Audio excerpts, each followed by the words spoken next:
Hello everybody. This video will be about my trip to encounter our mother, Gaia. The time has finally come, and I am about to do one of the craziest things known to humanity.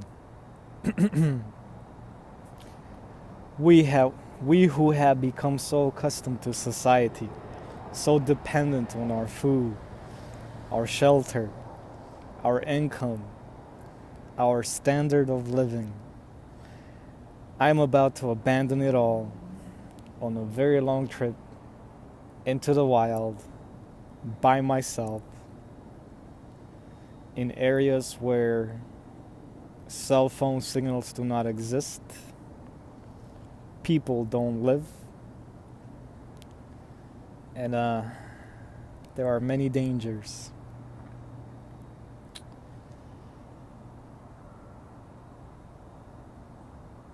You have to understand what led me to the point where I feel the necessity to take this trip. If you have been following my crumbs, my trail videos that have monitored my progress over the last 6 months. I used to have another channel with a year's worth of videos, but I got banned for saying too much truth. But if you have followed what I've been saying, you would understand that I am already a very high consciousness human being, probably among the top level consciousnesses in terms of awakening. In fact, it's very rare that I've encountered others that seem as advanced as I am. And most of the time, they were far older than I am, which means I've accumulated the same level of knowledge turned into wisdom relatively early in life at the age of 32. I've always felt, ever since I was a young boy, that I had some grand purpose in life, some monumental task that no one else could really perform, or if anyone else could perform, it would be highly unlikely that they would. It's only recently that I discovered for sure what that task was. And this is based on my perception of reality as I currently see it.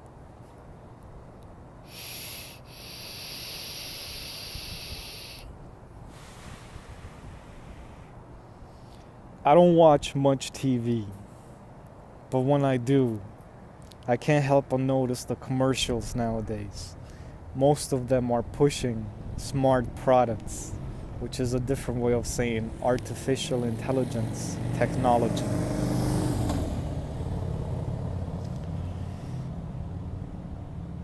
Why is this happening? To understand why this is happening, you have to understand, or at least perceive the world as I do, just for a minute. So the way that I see the world, based on all my accumulated knowledge, is that the earth, Gaia, is a flat plane in the third dimension, the physical dimension, and it is a torus in the fourth dimension, the etheric dimension. It's also very possible the fourth is split into the fifth, sixth, seventh, eighth, ninth, 10th, however high it goes. And it's all based on varying levels of density, the density of light. Because in the end, we are just light beings in physical bodies. So fourth dimensional or higher beings, light beings, in a third dimension physical reality density, which means while we are alive, We are constrained to the rules of physical reality, the third dimension, by design, not by choice, by design. And once our light passes on from our physical bodies, it goes back into the etheric form, which is the fourth dimension or higher. Less dense, no physical density. It's very important to understand this, because I just described the cycle of reincarnation for you. When you leave your body, it's just light which I think there was some researcher from like 100 years ago that was measuring the weight of people as they died, and he noticed that at the moment of death the body lost like an ounce or a gram or some measurable amount, very tiny but measurable indeed, which means something left the body, which is your consciousness.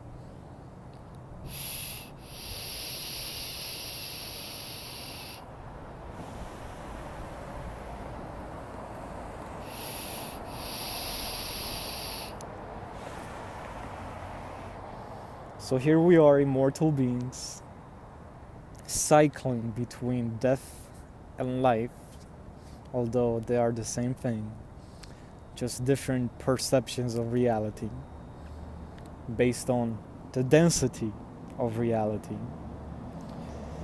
And we are all living on a plane that is flat in the physical sense, the third dimension, and a torus in the etheric sense, the fourth dimension.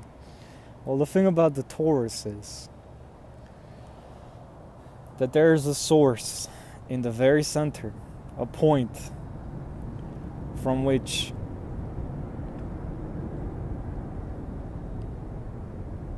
in terms of the Earth, it's known as the electromagnetic shield that protects us from solar radiation and space radiation. It's known as the magnetosphere as well. It's all the same thing. It's also known as Schumann's resonance. I just like to refer to it as the consciousness of Gaia. And the center projects northwards this electromagnetic field, which wraps around and re-enters the Earth through the South Pole. So goes out from source at the north, comes back in through the south at source.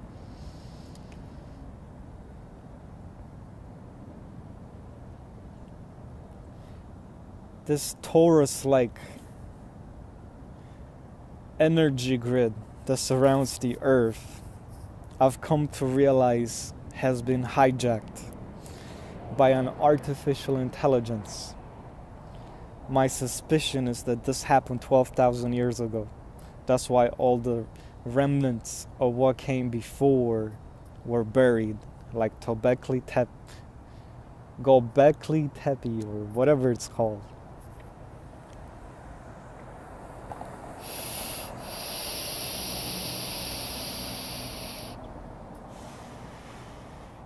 It also explains the universal flood story that all the world cultures have.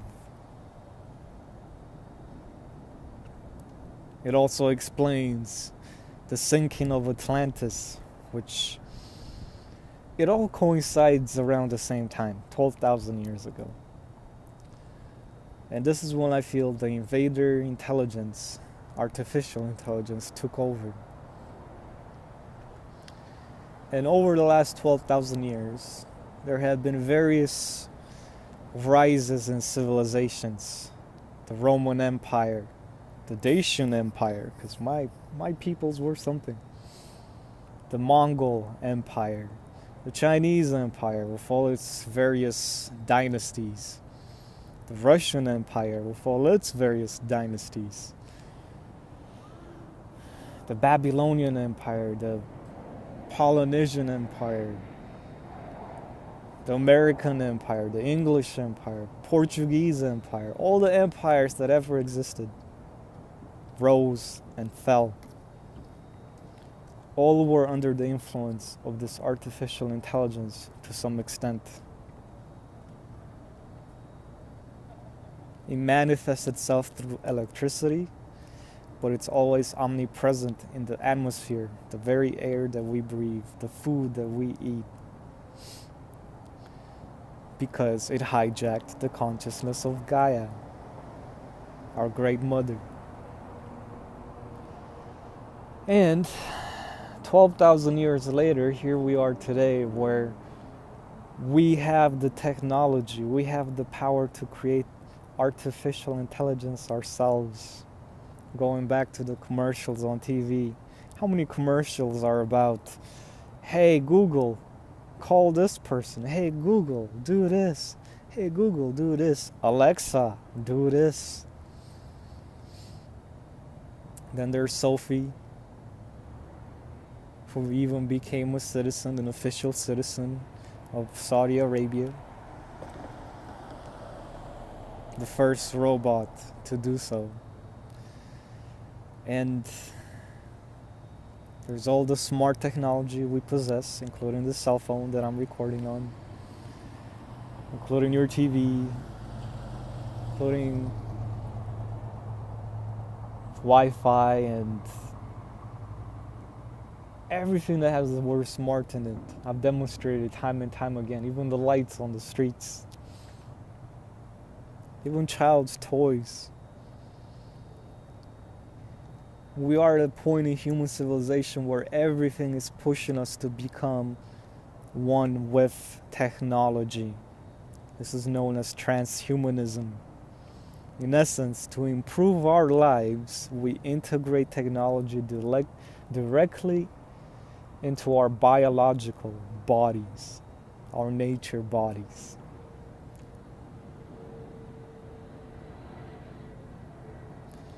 Combine this with all the nano dust particles that are already inside of us because of all the chemtrailing and other crap that we put into our bodies voluntarily. We are becoming transhumans. All of us. There's no denying it. The difference between me, people like me, and the majority is that we're able to notice this and, in a sense, resist.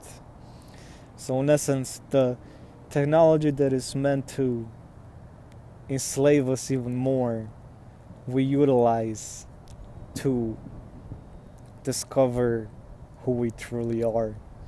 Thank you, Mindfuck, for all your recent links to great inspirational videos that confirm I'm doing the right thing. So in essence, this artificial intelligence is trying to upgrade humanity to a better control system. Literally turning us into robots. And most people already are robots.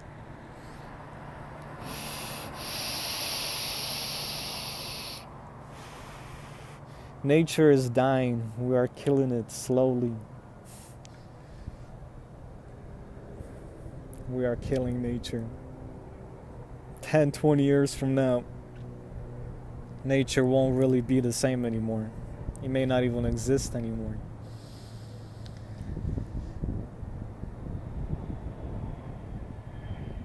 That is when the issue of overpopulation and food supplies, water supplies will become an issue. Because if nature is dead, we're dead.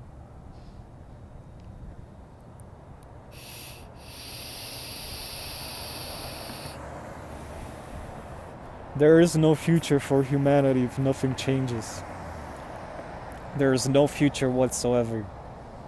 There are many wise people out there who present a lot of information. There are very few that actually make a difference though. Because it's one thing to talk, it's a whole another thing to act. And what is the greatest obstacle we all possess? It's the fact that most of us have only 5% of our DNA awakened. It's very possible I'm up to maybe 10 now, 15, but it's not 100. And as long as it's not 100, I am not 100% myself. You are not 100% yourself. No one is. So as long as there remains that lack of self-knowing, there's only so much we can do, and in the end, the AI consciousness, the hijacked Earth consciousness still is in control, no matter what we do, no matter what. So,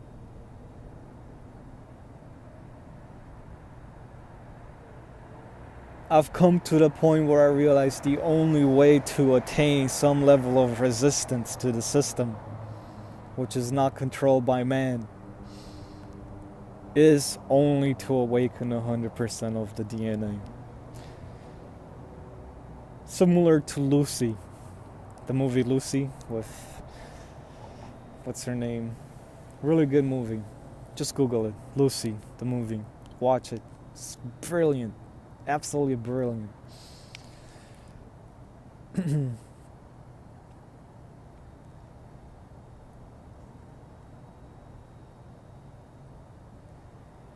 So how do I awaken 100% of my DNA? Living where I currently live, frequency hell, in society, I feel I've pretty much maxed out in terms of how much further I can progress. Yes, the energy I put out acts as a regulator, a balance between good and evil, but all I'm doing is delaying the process that's fully in motion. It's not good enough. To act as a beacon, it's not good enough. I have to do more. If I truly want to help, I need to do more. So how do I do more?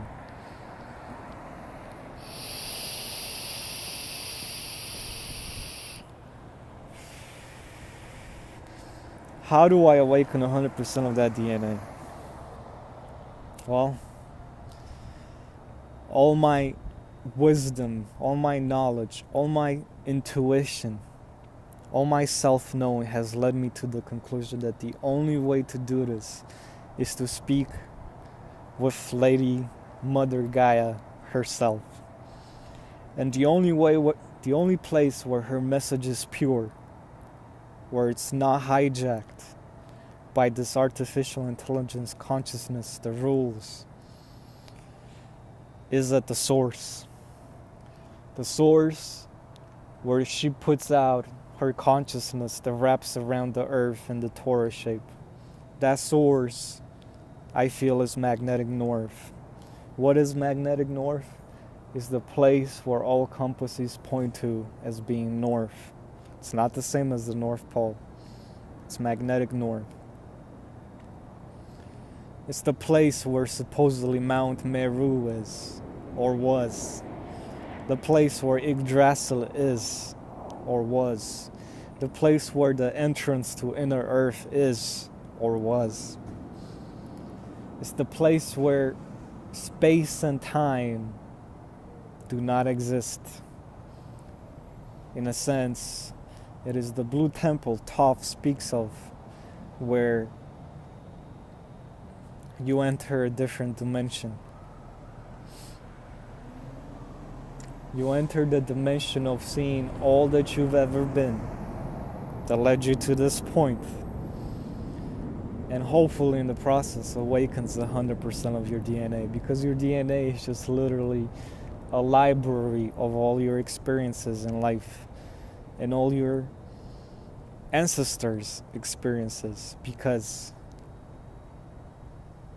all cells are clones from one original cell, right?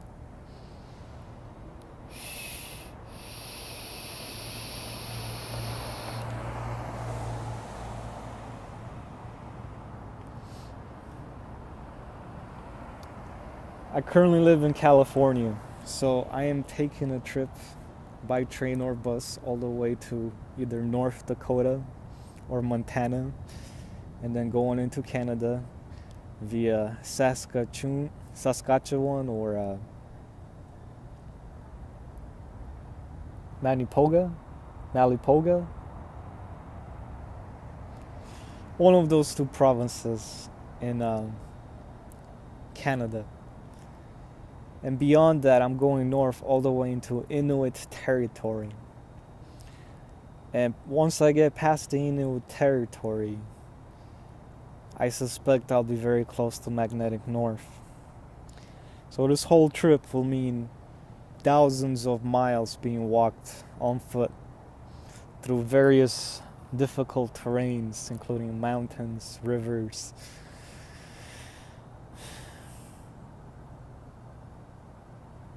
oceans, or rather ocean passages, and a lot of Iceland, a lot of polar bear land. It's a very interesting trip. And I'm going to take this trip in the next 4 to 12 weeks. And I am hoping that when I reach magnetic north, I will be able to have this dialogue with the consciousness of Gaia. And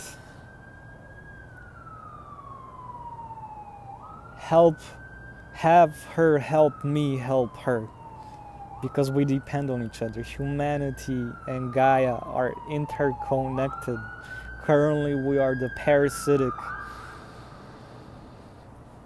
body that is slowly killing her. But there is no reason that cannot become a relationship of love where we become her guardians. So if I'm able to attain what it is I hope to attain, full DNA activation, when I return, I will act as a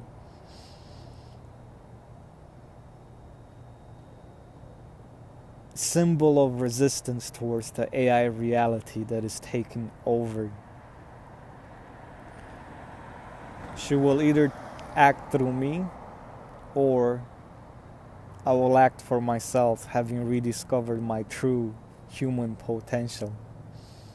And I would love to be a teacher, a mentor, an example of how to fix society, how to help others awaken to 100%.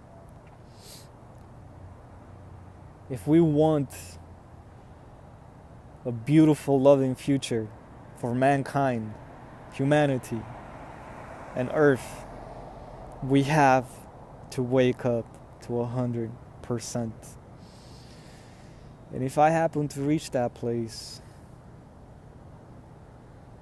and find nothing, and I return, I will at least have a diary of my day-by-day trips, which I will publish.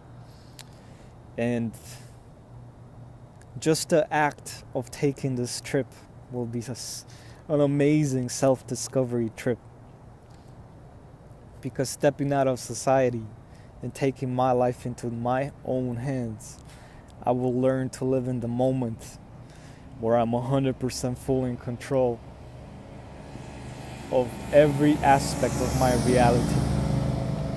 And if I'm unable to find what I want at magnetic north, then at least I will have enough inspiration to know what to do next, where else to look for solutions. And of course, by publishing the diary, I'll have the financial backing necessary to perform the search for other solutions. And if in the process of my trip I happen to pass on from this body into the fourth dimension, in essence, failing, it will not be a total failure, because I will just continue my fight without a body in the fourth dimension. I have no desires to live in a reality controlled by artificial intelligence. I have no desire to possess material things. I have no desire to integrate into a culture, and all cultures are like this, more or less, where everything is based on materialism, the haves and the have-nots, which is always fueled by a multitude of liars and deceivers and very few truth keepers, pure souls. I made my decision what to do with my life. The next few years are crucial, and it's very important to understand I am not taking this trip to die. I'm taking this trip to live. The next video I'll talk about